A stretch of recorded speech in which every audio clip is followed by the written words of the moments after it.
Hello everyone. So welcome to my new YouTube channel. So my name is Anand Dhamankar and I am studying AI Masters in JKU Linz in Austria. Okay, so जैसे मैंने मेरे पहले YouTube channel में बताया था कि मैं एक न्यू YouTube चैनल बनाने वाला हूँ specially for Indian students, Asian students जो यहाँ पे आना चाहते हैं मास्टर्स के लिए या बैचलर्स के लिए।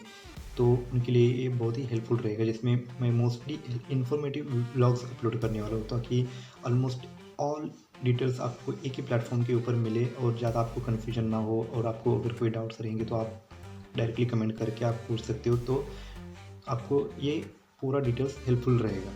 ओके, सो जो भी स्टूडेंट्स आना चाहते हैं, पार्ट टाइम जॉब करना चाहते हैं या फुल टाइम जॉब करना चाहते हैं या बैचलर्स मास्टर्स, ये सब के लिए चैनल हेल्पफुल रहेगा।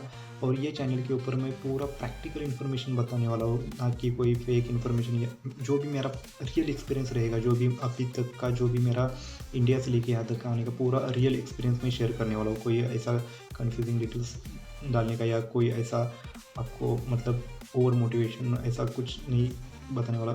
जो भी रियल एक्सपीरियंस लेगा, जो भी बैड एक्सपीरियंसेस, गुड एक्सपीरियंसेस, सब मैं यहाँ पे शेयर करने वाला हूँ, mostly in informative point of view.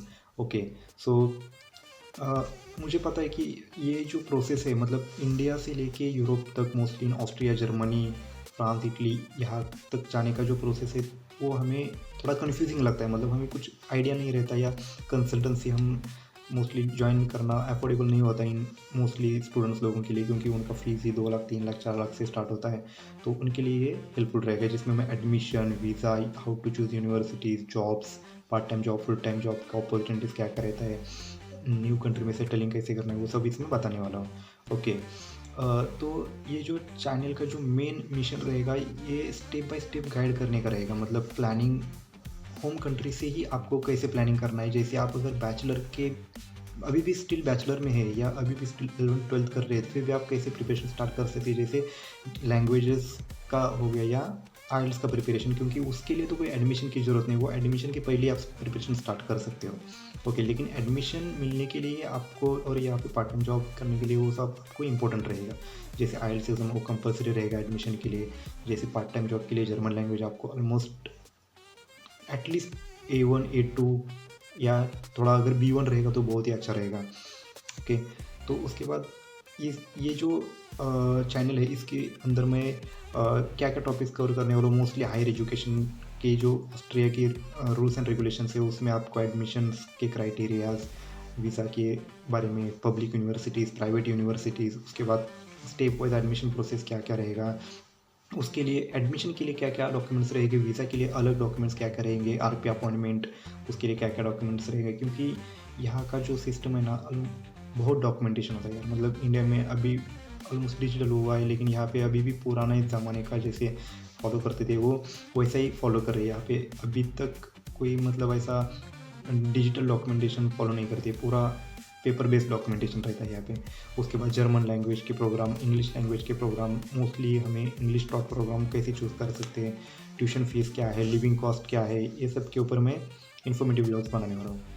उसके बाद मैं जो मेन टॉपिक रहते हैं, जो मेन स्टूडेंट्स के लिए, जैसे एशिया से आते तो हम कुछ ना कुछ लोन लेके या कहाँ से ना कहाँ से इधर उधर से हम पैसों का जुगाड़ करके एडजस्टमेंट करके लेके आते हैं। तो यहाँ पे आने के बाद सबसे मेन इंपॉर्टेंट और मेन जो हमें जिसके लिए मेन आते हैं पढ़ाई, तो वो तो रहता ही है, वो तो हमें 2 साल 3 साल करना ही होता है। लेकिन उसके बाद जो इम्पोर्टेंट पॉइंट आता है वो है पार्ट टाइम जॉब। तो उसके लिए भी आप student as a student part time job, legal part time job कैसे फाइंड आउट कर सकते हो, फुल टाइम जॉब अपॉर्चुनिटीज़ क्या है, work rules and salary expectations क्या क्या रह सकते हो, और सैलरी के क्या रूल्स रहते हैं, लीगली पार्ट टाइम जॉब कैसे फाइंड आउट करना है, उसके लिए भी मैं आपको गाइड कर सकता हूँ। उसके लिए भी मैं इन्फॉर्मेटिव व्लॉग्स बनाने वाला हूँ, क्योंकि यहाँ पे यार लैंग्वेज के बिना जॉब मिलना बहुत डिफ़िकल्ट है। और अभी day by day every intake के लिए स्टूडेंट्स बढ़ रहे हैं, तो यहाँ पे कंपटीशन भी बढ़ रहा है। जैसे छोटी सिटी में पार्ट टाइम जॉब मिलना ऑलमोस्ट मतलब बहुत डिफ़िकल्ट हो रहा है अगर आपके पास लैंग्वेज नहीं है तो। हाँ, मिलता है, क्योंकि देखो यार, हर रेस्टोरेंट में, होटल में, पब में, बार में, या जो भी मैकडी या जो भी रहते बिजनेसेस, उसमें से कोई ना कोई हर बार कोई ना कोई चला जाता है या छोड़ देता है। तो आपके लिए भी अपॉर्चुनिटी क्रिएट होता है। तो वो पॉइंट पे आपको जस्ट जाना है, उधर हिट करना है और आपको जस्ट ट्राई करते रहने का है। ओके, उसके साथ साथ स्टूडेंट वीज़ा का प्रोसेस, एडमिशन लेटर से लेके पूरा अराइवल तक वो भी इन्फॉर्मेशन मैं प्रोवाइड करने वाला हूँ। अकोमोडेशन का हेल्प चाहिए तो वो भी करूँगा। सिटी रजिस्ट्रेशन के बारे में, उसके साथ-साथ हेल्थ इंश्योरेंस बहुत ही मैंडेटरी चीज़ है यहाँ पे। जैसे आपको एवरी मंथ 73, अभी तो अमाउंट बढ़ गया है, वो मैं आपको अगली वीडियो में भी डिटेल में बताने वाला हूँ कि क्या कितना बढ़ा है, अभी अमाउंट कितना हुआ है हेल्थ इंश्योरेंस का। अगर आपको लीगल पार्ट टाइम जॉब यहाँ पे मिलता है तो आपको हेल्थ इंश्योरेंस का कोई टेंशन लेने की ज़रूरत नहीं, क्योंकि आपका जो भी एम्प्लॉयर रहेगा, जो भी आप जहाँ पे भी आप जॉब कर रहे हो, वो आपका पूरा रिस्पॉन्सिबिलिटी लेते हैं। आपको यहाँ का रूल ये है, मतलब आपको जैसे आपको एक बार लीगल पार्ट टाइम जॉब मिल जाता है तो आपको टेंशन लेने की ज़रूरत नहीं है। तो वहाँ पे भी आपका ऑलमोस्ट 7,000 8,000 इंडिया का पैसा, इंडियन रुपीज़ में पैसा सेव हो जाता है। और डेली लाइफ ऑस्ट्रिया में क्या क्या कैसे है वो सब मैं आपको ये बताने वाला हूँ। उसके साथ साथ ये जो चैनल है वो मोस्टली मतलब इंटरनेशनल स्टूडेंट्स के लिए और स्पेशली एशियन स्टूडेंट्स के लिए रहेगा। इंटरनेशनल स्टूडेंट्स में आपको बैचलर्स आ सकते हो, मास्टर्स के लिए, और जो भी पीपल मतलब जो लोगों के लिए यूरोप ट्रैवल करना है या घूमना है वो भी फॉलो कर सकते हो। उसके साथ साथ ये जो चैनल रहेगा इसमें आपको मतलब ऐसा कोई फेक प्रॉमिस या मैं, क्योंकि यार मुझे नहीं लगता कि जितना मेरे को स्ट्रगल करना पड़ा या जितना मेरे साथ अकोमोडेशन में स्कैम हुआ या जो भी है, जो भी प्रॉब्लम्स फेस किए तो वो बाकी लोगों को फेस ना हो, तो उसके लिए मैं ऐसा फेक प्रॉमिस या ऐसा कुछ नहीं, जस्ट मेरा जो रियल एक्सपीरियंस रहेगा वो शेयर करने वाला हूँ। और प्रैक्टिकल ऑनेस्ट जो भी यूज़फुल रहेगा वो आपको हेल्पफुल रहेगा वो मेरा रियल एक्सपीरियंस आपको शेयर करने का ट्राई करूँगा। ओके। और उसके साथ साथ आपको मतलब अगर आपके जो कोई फ्रेंड्स है या अभी भी आप अगर पेरेंट्स है तो आपके अगर कोई स्टूडेंट्स है जिनको यूरोप में पढ़ाई करने के लिए जाना है, क्योंकि यार यहाँ का एजुकेशन सिस्टम नेक्स्ट लेवल का एजुकेशन सिस्टम है। और as compare to Asia, mostly in India के कंपैरिजन में बहुत ही चीप एजुकेशन सिस्टम है। आप बोल सकते हैं कि ऑलमोस्ट फ्री है।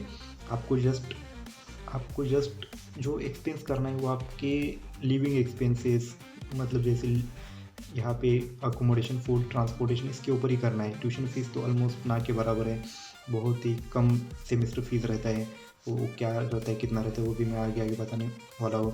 तो आप मतलब चूज़ कर सकते हो, क्योंकि यार इंग्लिश स्पीकिंग कंट्री जैसे यूएस, कनाडा, ऑस्ट्रेलिया, यूके, ये सारे स्टूडेंट्स के लिए अफोर्ड करना मतलब इम्पॉसिबल है। तो जो मिडिल क्लास स्टूडेंट्स है वो ट्राई कर सकते, टारगेट कर सकते हैं। अगर आप 11th-12th में तभी से प्रिपरेशन कर लो, ताकि आपका बीच का जो गैप है, जैसे ही बैच आपका 11th-12th ख़त्म होता है तो आप इमीडिएटली ज्वाइन कर सकते हो। क्योंकि यहाँ यूरोप मोस्टली ये जो ऑस्ट्रिया है, यहाँ का जो एडमिशन प्रोसेस है वो बहुत लेंदी प्रोसेस है। आपको ऑलमोस्ट 1 ईयर इसमें इन्वेस्ट करना पड़ेगा, बैचलर के लिए हो या मास्टर्स के लिए हो, क्योंकि एडमिशन मिलना, उसके बाद आरपी प्रोसेस, उसके बाद वीज़ा प्रोसेस, उसके बाद अराइवल, उसमें ऑलमोस्ट 1 ईयर, मेरा तो 1 ईयर लगा था। तो अभी आगे आगे तो और भी थोड़ा डिफ़िकल्ट हो रहा है। अभी जैसे जैसे कंपटीशन बढ़ रहा है तो उसमें जो क्राइटेरियाज है, जैसे परसेंटेज के क्राइटेरियाज और आइल्स के क्राइटेरियाज, वो भी इंक्रीज़ हो रहे हैं। यूनिवर्सिटी धीरे धीरे स्ट्रिक्ट कर रही है। तो आप ट्राई करो कि बेटर परफॉर्मेंस दो आपके 11th-12th में, या आपको बैचलर्स के लिए आना है या मास्टर्स के लिए आना है तो आप बैचलर में अच्छे प्रोजेक्ट्स करो, इंटर्नशिप करो। उसके साथ साथ आप अच्छे सीजीपीए का टारगेट रखो, एटलीस्ट 8 पॉइंट के ऊपर या 7.5, 7.6, 7 ऐसा टारगेट रखो, ताकि आपको एडमिशन मिलने में कोई दिक्कत ना रहे। और अच्छा यूनिवर्सिटी, जैसे अच्छा रैंक वाला यूनिवर्सिटी आपको मिल सकता है यहाँ पे। ओके। तो अगले व्लॉग में मैं मतलब ये व्लॉग के बाद मैं स्टार्टिंग करूँगा कि अगले व्लॉग से मैं इनिशियल स्टार्टिंग करूँगा आइल्स से, क्योंकि यार वही बहुत इंपॉर्टेंट है। वो अगर क्लियर नहीं हुआ तो आप मतलब आ ही नहीं सकते। अभी पहले तो EMOI के ऊपर एडमिशन मिलता था, अभी तो ऑलमोस्ट सारी यूनिवर्सिटीज़ धीरे धीरे धीरे आइल्स कंपलसरी कर रही है, क्योंकि बहुत सारे स्टूडेंट्स आ रहे तो EMOI के ऊपर आते थे, लेकिन अभी आइल्स मैंडेटरी हो रहा है। तो अगले 5-6 ब्लॉग में ट्राई करूँगा कि आइल्स के ऊपर बनाए, क्योंकि हर एक टॉपिक के ऊपर, जैसे आइल्स में जितने सब्जेक्ट्स है, हर सब्जेक्ट के ऊपर कैसे आप, क्योंकि यार आइल्स निकालना भी बहुत मुश्किल लगता है कभी कभी हम लोगों को। जैसे इसमें ऐसा नहीं है कि आप अगर बैचलर या 11th-12th में टॉपर है तो आपके लिए इजी रहेगा आइल्स, या आप अगर एकदम पूरा अगर नॉर्मल स्टूडेंट्स है तो आपके लिए टफ रहने वाला है। इसमें मैटर करता है कि लक के ऊपर, क्योंकि मैंने भी 2-3 बार आइल्स दिया है, तो मुझे पता है यार कितना उसका फ़ीस रहता है और उतना पैसा इन्वेस्ट करना, और उसमें भी आपको अगर उतने आपको मिनिमम बैंड नहीं आए, क्योंकि आर्ट्स में अभी यूनिवर्सिटीज़ में मोस्टली यूनिवर्सिटी ने तो ये भी कंपलसरी किया है कि आपका ओवरऑल बैंड मैटर नहीं कर रहा है। यहाँ पे एवरी बैंड, मतलब जैसे L R W S total 4 band रहते हैं, तो एवरी बैंड में 6.5 6.5 6.5 6.5 लाना मैंडेटरी कर रहे हैं ऑलमोस्ट सारी यूनिवर्सिटीज़। मेरे तो जो कि जेके यूनिवर्सिटी ने तो ऑलमोस्ट कर ली दिया है, और बहुत सारे लोगों को रिजेक्शन लेटर भी दिया है जिनका अगर एक भी सब्जेक्ट में 6.5 नहीं है तो रिजेक्शन आ रहा है।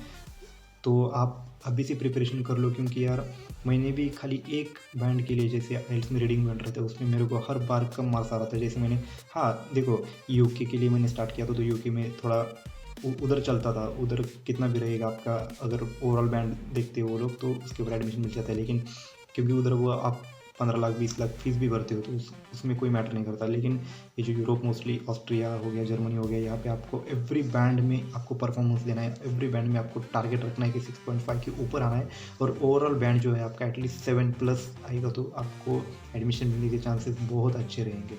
ओके, तो सो गाइस, आई होप ये आपको व्लॉग अच्छा लगा होगा, आपको हेल्पफुल लगा होगा। और अगर आपको और भी कुछ इन्फॉर्मेशन चाहिए तो आप कमेंट कर लो, आपके जो भी फ्रेंड्स हैं उनको शेयर कर लो।